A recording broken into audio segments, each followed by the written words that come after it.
आज लगातार एक तरफ बीबीसी पे छापे पड़ रहे हैं, आज तो क्या कहना चाहेंगे आप? देखिए, इस देश की जनता ने जो है अडानी साहब के ऊपर छापे मारने की मांग करी थी, लेकिन छापे पड़ रहे हैं बीबीसी के ऊपर। अब बीबीसी के ऊपर छापे किस लिए पड़ रहे हैं आप सभी को पता है। उसके पीछे का राज ये है कि बीबीसी ने जो डॉक्यूमेंट्री दिखाई थी उसी के चलते सरकार उनके ऊपर छापे पड़वा रही है। आप ये देख लीजिए, इस देश के अंदर बड़े बड़े नेताओं के ऊपर, विपक्ष के नेताओं के ऊपर छापे पड़ते हैं, इनकम टैक्स के, सीबीआई के, ईडी के, लेकिन अडानी साहब के ऊपर और सत्ता पक्ष के किसी के भी नेता के ऊपर कोई भी छापा नहीं पड़ता। ना तो न्यूज 18 के चैनल वाले पे कोई छापा पड़ता, ना अर्नब गोस्वामी पे कोई छापा पड़ता, और ना तमाम बीजेपी के नेताओं के ऊपर छापा पड़ता। क्या बीजेपी के नेता क्या कंगले हैं, रोड छाप हैं, फकीर हैं, चाय बेचने वाले हैं, भीख मंगे हैं, जो इनके घरों पर छापा नहीं पड़ता? देश का लाखों करोड़ों रुपया खा के चाट गए, देश बेच दिया, रेलवे बेच दिया, एयर इंडिया बेच दिया, सब कुछ तो बेच दिया। वहाँ छापा पड़ेगा ना जब अरे तो मैं यही तो पूछ रहा हूँ, भ्रष्टाचार बीजेपी वाले नहीं करते? बीजेपी वाले भिखमंगे हैं क्या? भूखे नंगे हैं? खाने को रोटी नहीं है इनके घर में क्या बीजेपी वालों के? ये बताओ ना, पूरा तो देश बेच दिया। बीजेपी वाले तो सबसे बड़े चोर हैं, इनके घर पे क्यों नहीं पड़ता है डाका? अरे अमित शाह ने कहा तो है अडानी वाले। अरे अमित शाह कौन है? कौन है अमित शाह? नहीं, अमित शाह गृह मंत्री है, वो पूरे देश को पता है। अमित शाह जी का पीछे का बैकग्राउंड क्या है? अमित शाह जी के नेता, एक मिनट, अमित शाह की पार्टी के नेता लाखों करोड़ों रुपया चुनाव में खर्च करते हैं। क्या कभी चुनाव आयोग ने पूछा है ये पैसा कहाँ से आता है? कोई पूछने का दम रखता है? किसी में दम नहीं है इस देश के अंदर कि सवाल पूछ सके सत्ता पक्ष से। कहा तो है ना, हमें चुप रहने की जरूरत है। नहीं, आप एक बात मुझे बताइए ना, चुप रहने की आप अडानी के ऊपर क्यों नहीं बोलते हैं? बोलिए अडानी के ऊपर। मोदी लेके आए मन की बात मामले में ही ये बोला है। हाँ, नहीं तो अगर अडानी मामले में ये बोला है तो अडानी के ऊपर सीबीआई की इनकम टैक्स की जांच क्यों नहीं होती है? क्यों जांच होती है बीबीसी के ऊपर? क्यों एक भी, चाहे न्यूज 18 हो, चाहे फिर वो आपका अर्नब गोस्वामी का चैनल रिपब्लिक भारत हो, इनके ऊपर क्यों नहीं बैठती? एजेंसी के ऊपर है ना। पत्रकार जो है, एक पत्रकार जो देखते देखते एक चैनल में काम किया करता था, आज खुद का चैनल बना लेता है, इसके ऊपर जांच नहीं बैठनी चाहिए कि ये पैसा कहाँ से आ रहा है? न्यूज एजेंसी है बीबीसी। नहीं, मैं क्या बोल रहा हूँ, बीबीसी एक न्यूज एजेंसी है, पूरे देश को पता है। और तो मैं आपसे कह रहा हूँ, छापा पड़ रहा है। छापा बीजेपी के नेताओं के ऊपर क्यों नहीं पड़ता है? बीजेपी अपने एक आध नेता के ऊपर भी तो छापा पड़वाए। अपने एक भी नेता के ऊपर बीजेपी जो है वो छापा नहीं पड़वाती है। बीबीसी के ऊपर पड़वाएगी, विपक्ष के नेताओं के ऊपर पड़वाएगी, लेकिन अपने एक भी नेता के ऊपर छापा नहीं पड़वाएगी। ये देख लीजिए। बीजेपी तो बोल रही है ना एजेंसी अपना इंडिपेंडेंट काम कर रही है, तो अरे एजेंसी इंडिपेंडेंट काम कर रही है?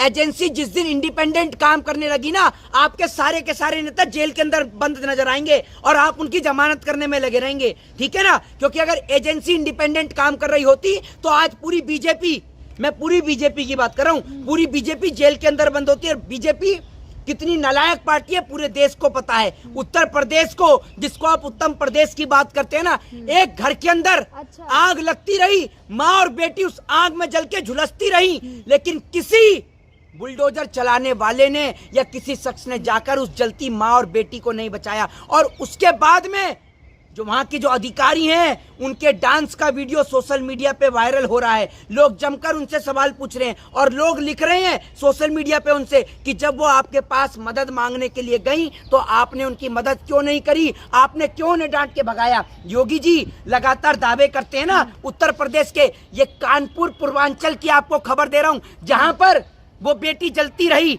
वो माँ जलती रही। ये सरासर 302, 307 का मुकदमा इनके ऊपर दर्ज होना चाहिए। ये हत्या है। अच्छा। वो जलती रही। आप एक बात मुझे बताइए, ये बुलडोजर चला रहे हैं, लोगों को घर से बेघर कर रहे हैं, सरकार कोई कार्रवाई नहीं कर रही है। एक बात आप मुझे बताइए, ये तो कहते हैं ना कि हिंदू राष्ट्र बनाएंगे, हिंदू राष्ट्र बनाएंगे। अरे हिंदू, क्या वो हिंदू नहीं है जो गरीब झोपड़ी में रहता है? ये बताइए ना, जिसे अतिक्रमण के नाम पर आप हटा के भगा रहे हैं, क्या वो हिंदू नहीं है? जो बेटी और माँ जल के मर गई, क्या वो हिंदू नहीं थी? बताइए आप मुझे। लेकिन तो अमित शाह ने कहा तो है 2024 में बीजेपी आना तय है। हाँ, बीजेपी आएगी और हिंदुओं को जलवाएगी, है ना? अतिक्रमण के नाम पर नहीं, अतिक्रमण के नाम पर गरीब हिंदुओं के घर पर बुलडोजर चल रहा है, लेकिन सारे के सारे हिंदू अपनी आंख पर पट्टी बांध के बैठे हुए सिर्फ मुसलमानों से लड़ने का काम कर रहे हैं, अपने ही देश के लोगों से लड़ रहे हैं। आप भी हिंदू हैं? हिंदू तो आप भी हैं। हाँ, तो मैं अपने देश के लोगों से नहीं लड़ता। मेरी नजर में मेरे देश के मुसलमान भाई मेरे भाई हैं, सिख मेरे भाई हैं, ईसाई मेरे भाई हैं। मैं उनसे कभी लड़ने का काम नहीं करता। लेकिन भाजपा एक ऐसी सरकार है जो हिंदू मुस्लिम सिख ईसाई को लड़वाने में लगी हुई है। और हिंदू मुस्लिम सुन लीजिए, कौन से सबका साथ सबका विकास कर दिया है? वो जो बेटी जल के मरी, एक मिनट, वो आपको नहीं दिख रहा? आप इधर आइए ना, आप क्यों भागती है पीछे? अपना चेहरा दिखाइए, पूरा देश आपका चेहरा देखना चाहता है। चेहरा दिखाने से डरती क्यों है? क्योंकि आपके सवाल ऐसे है ना कि आप चेहरा दिखाने से डरती हैं। वाजिब होता वही तो पूछा। हाँ, ये वाजिब सवाल नहीं कि वो बेटी और माँ जल के राख हो गई, कौन है इसका जिम्मेदार? है बुलडोजर चला रहे हैं आप अतिक्रम। खुद दावे कर रहे हैं, मैं आपसे कहता हूँ, सुनिए, अमित शाह गृह मंत्री है ना, जब बोल रहे हैं इस देश के अंदर बीजेपी के नेता, उनके कार्यकर्ता इतने अवैध निर्माण करते हैं, उसके किसी पर नहीं चलता बुलडोजर है? सबके छज्जे इतने इतने बाहर निकले हुए हैं, क्या वो अतिक्रमण नहीं है? बताइए, कितने बीजेपी के नेताओं का घर नक्शे से पास होके बना हुआ है, क्या वो अतिक्रमण नहीं है? लेकिन बीजेपी के नेताओं के घर पे बुलडोजर नहीं चलता। बुलडोजर, सुन लीजिए, बुलडोजर गरीब हिंदुओं के घर पर चलता है। और गरीब हिंदुओं को समझ में आना चाहिए, जिन्होंने बीजेपी को वोट दिया, बीजेपी उनको घर से बेघर करने का काम कर रही है। लेकिन बुलडोजर तो सब पे चलता है ना। चलता है बुलडोजर सब पर है? तो चलिए मैं दिखाता हूँ बीजेपी के कितने नेताओं के छज्जे बाहर हैं। अच्छा। दिल्ली के अंदर ही दिखा देता हूँ आप आपको। लॉयर की पढ़ाई कर रहे हैं ना, हाँ। तो आपने कितनों पे क्लेम डाल दिए? नहीं, मैं आपसे ये कह रहा हूँ ना, कितनों के छज्जे बाहर हैं, मैं आपको दिखा देता हूँ। चलवा देंगे आप बुलडोजर? कल ही लिस्ट आपके हाथ में देता हूँ, चलवा देंगी बुलडोजर? सरकार को दीजिए जो मोदी जी, ना, अरे हमारी बात ना सुन करें, लीजिए, सरकार को दें जिन आप। मोदी जी को आप आका मानती हैं, अपने उन आका से बोलकर चलवा देंगी बुलडोजर? बीजेपी के सारे नेता राजा हरिश्चंद्र की छठी औलाद हैं? बीजेपी का एक भी नेता चोर डकैती है? ये बलात्कारी अपनी पार्टी में घुसेड़ रखा है इन्होंने। संस्कारी हैं आप, ऐसे ना बोले, संस्कारी हैं। हाँ, तो कुलदीप सिंह सेंगर को संस्कारी मानती थी आप? और उनको निकाल तो दिया। निकाल दिया ना। निकालने से क्या मतलब है? वो तो बलात्कारी था इसलिए निकाला। हाँ। बलात्कारी अब तो था इसलिए किसके निकाला, माथे पे थोड़ी एहसान लिखा कर हुआ दिया। है पहले बीजेपी अरे में। एहसान कर दिया। गृह मंत्री क्या है? गृह मंत्री संस्कारी थे? ये बताइए ना, गृह मंत्री संस्कारी जनता ने थे? चुन के योगी भेजा ना। आदित्यनाथ संस्कारी थे? जनता ने चुना है, हैं? जनता ने यही चुना तो इस देश का भैया, इस देश का बेड़ा गर्क कर रखा है कि पढ़े लिखे आदमी को इस देश में मूर्ख साबित कर दिया जाता है, और अनपढ़ आदमी जो गुंडा और बदमाश हो, यही नौजवानों को समझ में नहीं आ रहा। देश के नौजवान गुंडे और बदमाशों को अपना प्रेरणा स्रोत तक समझ रहे हैं, और इस देश के अंदर जो कलम और किताब की बात करता है, उसको इस देश का कौन कर रहा गुनहगार है? समझते कलम हैं। किताब की बात कौन कर रहा है, आप बताएं। है कलम किताब की बात करने वाले इतने नेता, उनको इस देश के अंदर मोदी गलत जी भी साबित तो कर करते दिया हैं ना। जाता है। मोदी जी भी तो करते हैं ना, तो मोदी जी भी- मोदी जी की तो खुद की कलम और किताब का पता नहीं, आज तक उनके साथ का कोई क्लासमेट नहीं मिला। शिक्षा आप पे कह रही हैं- चर्चा आपने देखा नहीं है, उन्होंने क्या परीक्षा पे चर्चा करी? मैंने देखा है कि मोदी जी और गृह मंत्री जी किस तरीके से परीक्षा पे चर्चा करते हैं। गृह मंत्री ऐसे हैं कि 12वीं करने के बाद वापस से जो 10वीं में एडमिशन देगा उसको लैपटॉप देंगे। अब मैं समझ गया जैसा को कैसे पढ़ाया होगा। जैसा को 10-12 बार लैपटॉप दिला दिया होगा इन्होंने। 12वीं करा के फिर ले 10वीं में एडमिशन, ले फिर ले 10वीं में अरे वो एडमिशन, जुबान ले फिर फिसल ले गई 10वीं थी। में एडमिशन, जुबान ले फिर ले फिसल 10वीं में गई थी। एडमिशन है। जुबान फिसल गई थी। जबान फिसल गई या मुंह में पता नहीं क्या रखे रखते, कितनी बार सुपारी थूकेंगे तभी तो जबान से साफ बोलेंगे। समझ में ही नहीं आता क्या लेकिन बोलते अभी हैं। जो राहुल गांधी जी पे भी नोटिस आया ना, जो संसद में बोला था उन्होंने। भैया राहुल गांधी पे नोटिस आएगा, अखिलेश यादव पे नोटिस आएगा, इस और तमाम विपक्ष के नेताओं पर नोटिस आएगा, लेकिन बीजेपी के किसी नेता पर नोटिस नहीं आएगा। नरेंद्र मोदी को नोटिस आता है क्या? नरेंद्र मोदी कितनी बार झूठ बोलते हैं। नरेंद्र मोदी ने जनता से वादा किया था 100 स्मार्ट सिटी दूंगा, 2 करोड़ रोजगार दूंगा, देश को बुलेट ट्रेन दूंगा। मोदी जी के ऊपर जनता के कितने नोटिस आने चाहिए? अगर नोटिस की बात कर रहे हो, मोदी जी को तो प्रधानमंत्री की कुर्सी से हट जाना चाहिए, इतना झूठ बोलते हैं मोदी जी। सुबह से शाम तक अगर इस आदमी के झूठ गिना जाए तो सुबह से रात हो जाएगी और रात से अगली सुबह हो जाएगी, लेकिन इस आदमी के झूठ नहीं थकेंगे।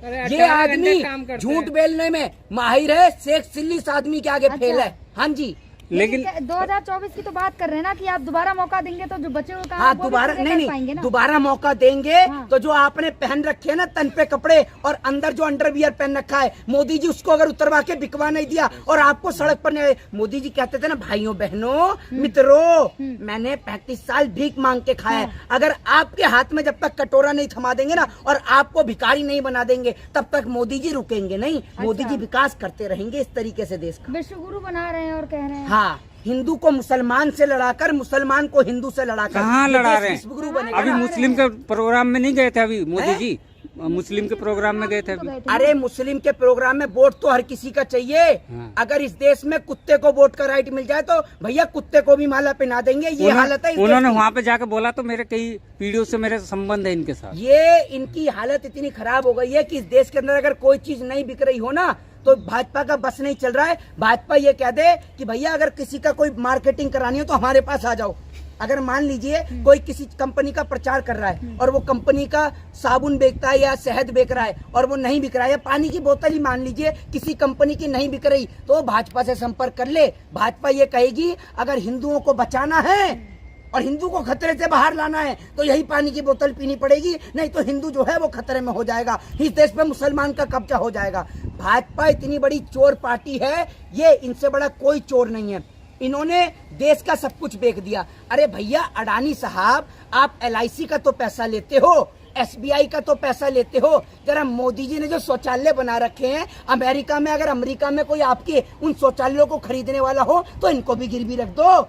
इनमें तो पानी की टंकी नहीं है और टॉयलेट करने के लिए भी इसमें कुछ नहीं बना हुआ। अरे बना तो दिए ना। पानी की टंकी है उनमें भैया पानी नहीं आता है। कोई मोदी जी के शौचालय को खरीदने वाला हो तो बिकवा दो इन्हें भी, यही बना रखा है। अरे वो मोदी जी तो कहते हैं मैं छोटे छोटे काम करता हूँ गरीबों के लिए, जैसे शौचालय हो गया। हाँ तो मैं मोदी जी से कहता हूँ एक बार अपना वो 5 स्टार कार्यालय छोड़कर एक बार जो सड़क पे आपने शौचालय बनाए ना, एक बार उनमें बाथरूम करने के लिए तो आ जाओ, आपको पता चल जाएगा कितना आलीशान आपने बाथरूम बनाया। अगर अरे मोदी जी को चैलेंज, मोदी जी अगर उसमें सुन लीजिए, मोदी जी उसमें अगर वॉशरूम करने बैठ गए तो उसमें पानी नहीं आता, पता चला। सुन लीजिए इतना खतरनाक एक्सपीरियंस है ना उन शौचालयों का, जरा मोदी जी से पूछिएगा, भेज दीजिए एक बार मोदी जी को। है आप जाके नहीं क्या, मतलब अरे आप नीतियों को मानते हैं कि सही है? नहीं जाके नहीं आए क्या, हम इस देश में नहीं रहते, निकलते बढ़ते हर चीज को नहीं देखते? इतनी बुरी हालत है कि भैया 2 किलोमीटर 1 किलोमीटर से पता चल जाता है कि भैया आगे मोदी जी का बना बाथरूम है जो कई साल से साफ नहीं हो, बदबू यहाँ तक। अरे महिला सम्मान की बात कर रहे हैं। जी सर। मौलाना असद मदनी का जो बयान था उस पर विवाद हो गया है, वो कहते हैं ओम और अल्लाह एक ही है जी, कैसे देखते हैं?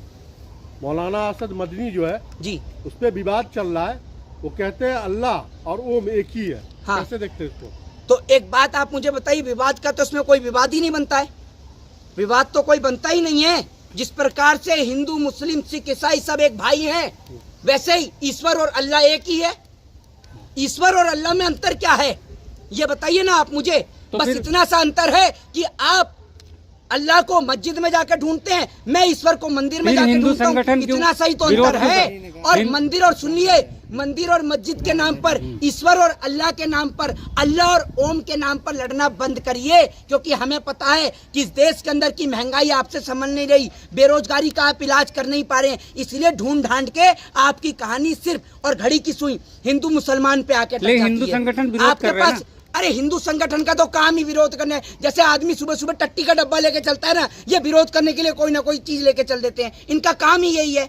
ये हिंदुओं की बेटी, अभी सुनिए, कानपुर देहात के अंदर बेटी और माँ जल के मर गई, ठीक है, उसका हिंदू संगठन विरोध नहीं करेगा, जैसे वो कोई मुसलमान हो माँ बेटी। अतिक्रमण के नाम पर उनकी झोपड़ी में आग लग गई, एक हिंदू संगठन आकर नहीं बोला। देश की राजधानी में बेटी को 8 किलोमीटर तक घसीट दिया गया, एक हिंदू संगठन आके नहीं बोला। काहे के हिंदू संगठन सिर्फ भाजपा की गुलामी करते हैं, इस बात के हिंदू संगठन, ऐसे हिंदू संगठन से हाथ जोड़ता हूं मैं। जय हिंद, जय भारत, वंदे मातरम।